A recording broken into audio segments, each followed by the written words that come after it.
నమస్కారం అండి. ఈరోజు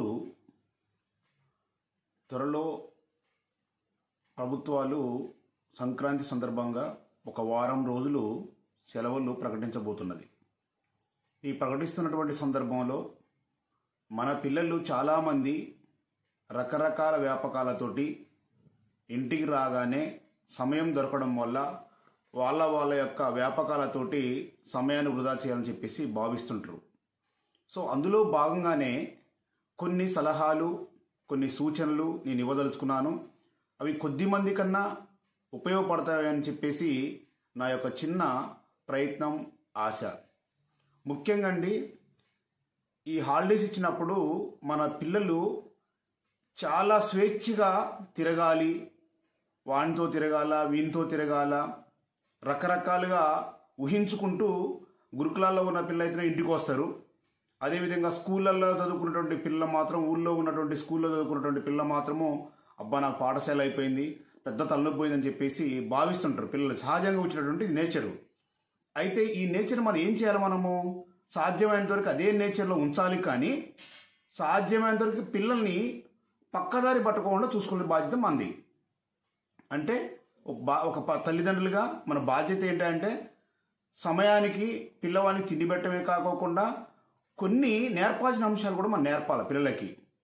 ముఖ్యంగా అందులో ముఖ్యంగా గురుకులాల్లో చూసినట్లయితే అండి, గురుకులాల్లో పిల్లలు చాలామంది అసలు ఇంటికి వచ్చారంటే పక్క వాళ్ళని చూసి వాళ్ళ డ్రెస్ సెన్స్ కంప్లీట్గా, హెయిర్ స్టైల్ కంప్లీట్గా మారిపోతుంది.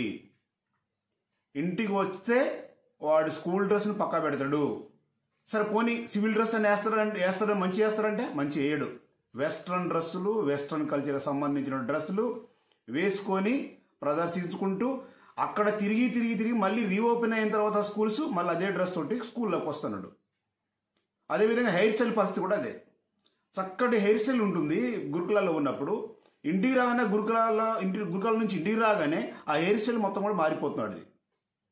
కాబట్టి ఈ డ్రెస్ సెన్స్ మీద, అదేవిధంగా హెయిర్ స్టైల్ మీద మాత్రము కొద్దిగా కాన్సన్ట్రేట్ చేసి పిల్లల్ని మంచి ప్రవర్తనలో ఉండే విధంగా, చూడగానే చక్కగా ముచ్చటేసే విధంగా పిల్లల్ని తయారు చేయాల్సినటువంటి బాధ్యత మనందరిది. ఏదో ఇంత పెద్ద జుట్టు పెంచుకున్నంత మాత్రంలో వాడు ఏదో అయిపోడండి.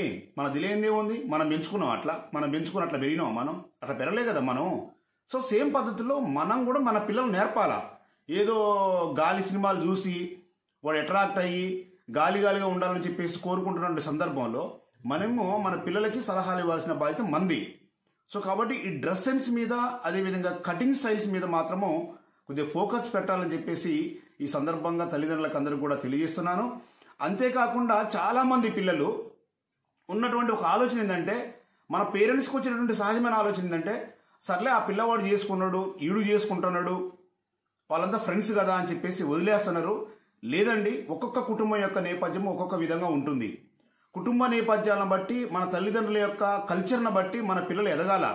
ఎవరో పిల్లవాడు జుట్టు ఇంత పెంచుకున్నాడుగా అని చెప్పేసి, ఎవడో పిల్లవాడు డ్రెస్ని మోకాల వరకు కట్ చేసుకునో లేకుండా 4-5 బొక్కలు పెట్టుకొని చెప్పేసి ఆ డ్రెస్ వేసుకొని తిరగడము అనేది ఎవరి కల్చర్ కాదండి. ఇది ఒక వెస్టర్న్ కల్చర్. దాన్ని అడాప్ట్ చేసుకుంటున్నారు మన పిల్లలు.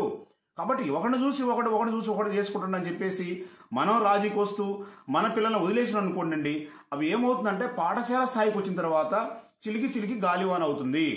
పిల్లల ప్రవర్తన మారిపోతుంది, ఒకడికొకడు కాంపిటీషన్ అవుతుంది. దీనివల్ల ప్రభుత్వ ఉద్యోగులు కావచ్చు, లేకుంటే ప్రైవేట్ ఉద్యోగులు కావచ్చు, ఎవరైనా కానీ కట్టడి చేయలేకుండా పరిస్థితులు ఏర్పడుతున్నాయి. సో కాబట్టి దయచేసి ఈ విషయాన్ని మీరందరూ గుర్తుంచుకొని పిల్లల్ని సహృదయంతో తిరిగి మళ్ళీ స్కూల్స్ పంపిస్తారని చెప్పేసి ఆశిస్తున్నాను. అదేవిధంగా పిల్లలకి ఇంటికి వచ్చిన తర్వాత అండి ఉన్నటువంటి అతిపెద్ద రోగం ఏంటంటే, ఇప్పుడున్న పరిస్థితిలో బైక్ తోలడం అండి.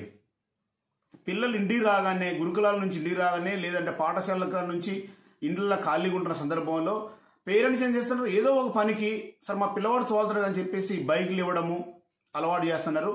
దయచేసి ఇది అతిపెద్ద ఘోరమైన తప్పు. ఇది అతిపెద్ద ఘోరమైన తప్పు. మనం ఏ వయసులో నేర్చుకున్నాం బైక్లు? మనందరూ తెలియదా? మన పిల్లవాడికి మనం ఏ వయసులో నేర్పాలా? మనం ఆ విషయాన్ని మనం గుర్తుపెట్టుకోవాలండి. మనం ఏ వయసులో నేర్చుకున్నామో మన పిల్లవాడిని కూడా ఏ వయసులో నేర్పాలా? వాడు దాదాపు 9 సంవత్సరాల వాడు బైక్ వేసుకొని రైడ్ చేస్తున్నాడు రోడ్ల మీద. ఎంత ప్రమాదాలు ఏర్పడుతున్నాయి, ఎన్ని ఇబ్బందులు అవుతున్నాయి, ఎంతమంది పిల్లలు యాక్సిడెంట్కి గురైపోయి ఇబ్బందులు పడుతున్నారు. సో కాబట్టి ఈ అంశం మీద కూడా ఫోకస్ పెట్టి పిల్లల్ని కంట్రోల్ చేయాల్సిందిగా కోరుతున్నాను. అంతేకాకుండా ఇంకొక విషయం ఏంటంటే పిల్లలు చాలామంది పిల్లలు తెలియకుండా కెనాలకి బావులలోకి పోయి ఈతలు కొడుతున్నారు. కెనాలకి బావులలోకి పోయి ఈతలు కొట్టడం వల్ల పిల్లలకి ఈతలు రాకోకుండా వాళ్ళు అక్కడే మునిగిపోయి పాపం పిల్లలు నీళ్లు మింగేసి చనిపోయిన దుర్ఘటనలు మనం చూస్తూ వస్తున్నాం. దయచేసి పిల్లవాడు బయటికి వెళ్ళిపోతున్నాడంటే ఒక్కసారి కన్నేసి ఉంచాల్సిందిగా కోరుతున్నాము. ఆ పిల్లవాడు ఎవరింటికి వెళ్తున్నాడు, ఎటు వెళ్తున్నాడు అని చెప్పేసి ఒకసారి మనం అందరం కూడా కాన్సన్ట్రేట్ చేయాల్సిన బాధ్యత మనందరికీ ఉంది. సో కాబట్టి ఈ విషయంలో కూడా జాగ్రత్తలు తీసుకోవాలని చెప్పేసి కోరుతున్నాను. ఇవి రెండు కూడా చాలా ప్రమాదకరమైన అంశాలండి. బైక్ కానివ్వండి, అదేవిధంగా ఈతలకు వెళ్ళడం అనేది కూడా చాలా ప్రమాదకరమైన విషయాలు.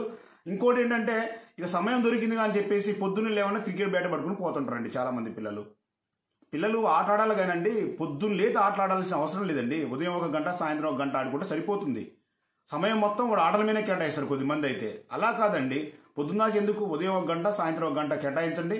అది ఏ ఆట అయినా కానీ మంచిదే, పర్లేదు. ఒక 1 అవర్ కేటాయిస్తే సంతోషం. కానీ పొద్దున్న లేస్తే ఆ క్రికెట్ బ్యాట్ పట్టుకొని డే మొత్తం కూడా దాంట్లోకి కేటాయించినట్టు చేయడం వల్ల ఏమవుతుందంటే దానికే బానిస అయిపోతారు పిల్లవాడు.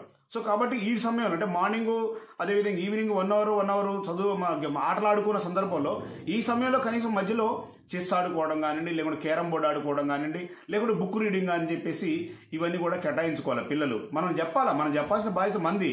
మనం ఏదో బిజీగా ఉన్నాం అని చెప్పేసి, మనం ఉద్యోగాలకు పోతున్నాం అని చెప్పేసి, లేకుంటే మనం ఇంకొక పనిలో పోతున్నాం అని చెప్పేసి పిల్లవాడిని వదిలేసి, పాపను వదిలేసిపోతే వాళ్ళు ఏం చేస్తారంటే ఇంటికాడ కూర్చొని టైం పాస్. వాళ్ళకి ఏం తెలియదు. వాళ్ళకి ఏదో ఒకటి అగాత్యాలకు సంబంధించిన అంశాలు వాళ్ళు చేసుకొని వాళ్ళు ముందు పడాలని చెప్పేసి ఆలోచిస్తారు.